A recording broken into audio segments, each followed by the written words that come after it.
ತುರುವೇಕೆರೆ ಪಟ್ಟಣದ ಪ್ರವಾಸಿ ಮಂದಿರದಲ್ಲಿ ತಾಲೂಕು ದಲಿತ ಸಂಘರ್ಷ ಸಮಿತಿ ಮುಖಂಡರುಗಳಿಂದ ಪತ್ರಿಕಾ ಮಾಧ್ಯಮಗೋಷ್ಠಿ ನಡೆಸಲಾಯಿತು.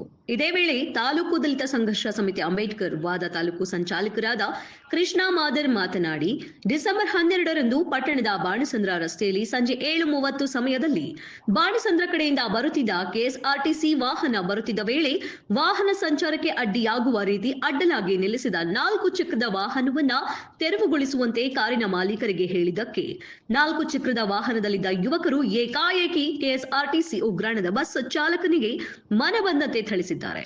ಇದನ್ನು ನೋಡಿದ ಅದೇ ರಸ್ತೆಯಲ್ಲಿ ಸಂಚರಿಸುತ್ತಿದ್ದ ಕೆಎಸ್ಆರ್ಟಿಸಿ ಸಂಚಾರ ನಿಯಂತ್ರಕ ಸಮಾಧಾನ ಮಾಡಲು ಹೋಗಿದ್ದಕ್ಕೆ 4 ಚಕ್ರದ ವಾಹನದಲ್ಲಿದ್ದ ಆಸಾಮಿಗಳು ಏಕಾಏಕಿ ಸಮಾಧಾನ ಮಾಡಲು ಬಂದಿದ್ದವನ ಮೇಲೆ ಎರಗಿ ಅವಾಚ್ಯ ಶಬ್ದಗಳಿಂದ ನಿಂದಿಸಿ ಹಲ್ಲೆ ನಡೆಸಿದ್ದಾರೆ. ಜೊತೆಗೆ ಆತನ ಪತ್ನಿಯ ಮೇಲೆಯೂ ಅವಾಚ್ಯ ಶಬ್ದದಿಂದ ನಿಂದಿಸಿದ್ದಾರೆ. ಇದರ ಹಿನ್ನೆಲೆ ಈಗಾಗಲೇ ತುರುವೇಕೆರೆ ಪೊಲೀಸ್ ಠಾಣೆಯಲ್ಲಿ ದಲಿತ ದೌರ್ಜನ್ಯ ಮತ್ತು ಮಹಿಳಾ ದೌರ್ಜನ್ಯ ಪ್ರಕರಣ ದಾಖಲಾಗಿದ್ದು, ಪ್ರಕರಣ ದಾಖಲಾದ ನಂತರ ಹಲ್ಲೆ ಮಾಡಿದವರ ಪರವಾಗಿಯೇ ವ್ಯಕ್ತಿಯೋರ್ವ ಕೌಂಟರ್ ಕೇಸ್ ಅನ್ನ ನೀಡಲು ಮುಂದಾಗಿದ್ದಾರೆ ಎಂದು ಕೆಲವು ಮೂಲಗಳಿಂದ ಅನುಮಾನ ಉಂಟಾಗಿದ್ದು ತಿಳಿದು ಬಂದಿದ್ದು, ಆರಕ್ಷಕರು ದಯಮಾಡಿ ವಾಸ್ತವ ತಿಳಿಯದೆ ಕೌಂಟರ್ ಕೇಸ್ ಮಾಡಬೇಡಿ ಎಂದು ಮನವಿ ಮಾಡಿದರು. ಇದೇ ಸಂದರ್ಭದಲ್ಲಿ ಛಲವಾದಿ ಮಹಾಸಭಾ ಮುಖಂಡ ಮಾತನಾಡಿ, ಹಲವಾರು ದಲಿತ ದೌರ್ಜನ್ಯ ಪ್ರಕರಣಗಳಲ್ಲಿ ಸ್ವಹಿತಾಸಕ್ತಿಯಿಂದ ದಲಿತರ ವಿರುದ್ಧ ವಾಸ್ತವಾಂಶ ತಿಳಿಯದೆ ಕೌಂಟರ್ ಕೇಸ್ ದಾಖಲಿಸಬೇಡಿ. ಇಂಥ ಪ್ರಕರಣಗಳನ್ನು ಕಂಡಾಗ ಪೊಲೀಸ್ ಮೇಲಧಿಕಾರಿಗಳು ಪ್ರಕರಣ ಬಗ್ಗೆ ಗಮನ ಕೊಟ್ಟು ದಲಿತರಿಗೆ ನ್ಯಾಯ ದೊರಕಿಸುವ ನಿಟ್ಟಿನಲ್ಲಿ ಕರ್ತವ್ಯ ನಿರ್ವಹಿಸಬೇಕು. ದಲಿತ ಸ್ನೇಹಿತರಾಗಿ ಪೊಲೀಸ್ ಕರ್ತವ್ಯ ನಿರ್ವಹಿಸಿ ಎಂದು ಹೇಳಿದರು. ಇದೇ ಸಂದರ್ಭದಲ್ಲಿ ಹಲವು ದಲಿತ ಮುಖಂಡರುಗಳು ಉಪಸ್ಥಿತರಿದ್ದರು. ಒಂದು ಪ್ರಕರಣ ಆಗುತ್ತೆ, ಅಚ್ಚಿದ ಸುಮೋಟೋ ಕೇಸ್ ಆಗ್ಬೇಕಾಯ್ತು. ನಡು ರಸ್ತೆಯಲ್ಲಿ ಬಾಣಸಂದ್ರ ರಸ್ತೆಯಲ್ಲಿ ರಾತ್ರಿ ಒಂದು ಕಾರ್ ವೆಹಿಕಲ್ ನಿಂತಿರುತ್ತೆ. ಆ ಕಾರನ್ನು ಉಗ್ರಾಣ ಒಂದು KSRTC ಬಸ್ಸು ಅದು ಇದನ್ನು ಹೋಗೋಕ್ಕೆ ಕಾರ್ ತೆಗೆಯಪ್ಪ ಅಂತ ಹೇಳ್ತಾರೆ. ಡ್ರೈವರು ಮತ್ತು ಆ ಕಾರಿನ ಮಾಲೀಕರಿಗೆ ಗಲಾಟೆ ಆಗುತ್ತೆ. ಅಲ್ಲೇ ಇದ್ದಂಥ ನೀವು ಮಾಡೋ ಕೆಲಸ ಏನಪ್ಪ ಅಂದರೆ ಬಿಡ್ಸೋಕ್ಕೆ ಅಂತ ಹೋಗ್ತಾರೆ. ಅಲ್ಲಿ ಹಳ್ಳಿಕೆರೆ ಕೆಂಪರಾಜು ಮತ್ತು ಅವರ ಹೆಂಡ್ತಿಯವರು ಅವಾಗ ಅದು ಹೆಂಗೆ ಆಗುತ್ತೆ ಅಂತಂದರೆ ಅದು ವಿಡಿಯೋ ಸಮೇತ ಡಾಕ್ಯುಮೆಂಟ್ ಆಗಿದೆ. ಇವ್ನು ಡ್ರೈವರ್ನ ಬಿಟ್ಟು ಕೆಂಪರಾಜು ಮೇಲೆ ಮುಗಿ ಬೀಳ್ತಾರೆ. ದೌರ್ಜನ್ಯಗಳಾಗುತ್ತೆ, ಅದಕ್ಕೆ ಸಾಕ್ಷಿ ಇರುತ್ತೆ. ನಾವು ಅದನ್ನು ಕೇಸ್ ಮಾಡಿಸೋ ಪರಿಸ್ಥಿತಿಗೆ ಹೋಗ್ಲೇಬೇಕಾದ್ರೆ ಅನ್ಯಾಯ ಆಗಿದೆ. ಅದನ್ನ ವಿಡಿಯೋ ತಮ್ಗೆ ಬೇಕಾದ್ರೆ ಶೇರ್ ಮಾಡ್ತೀನಿ, ನೀವೇ ನೋಡಿರಿ ಎಷ್ಟು ಇದೆ ಕೇಸ್ ಆಗಿದೆ. ಈಗ ನಮಗೆ ಏನು ಆತಂಕ ಆಗಿದೆ ಅಂತಂದರೆ ನೊಂದವರಿಗೆ ನ್ಯಾಯ ಸಿಗಬೇಕು. ಇದು ಸಹ ಕೌಂಟರ್ ಕೇಸ್ ಎಲ್ಲ ಆಗುತ್ತೆ.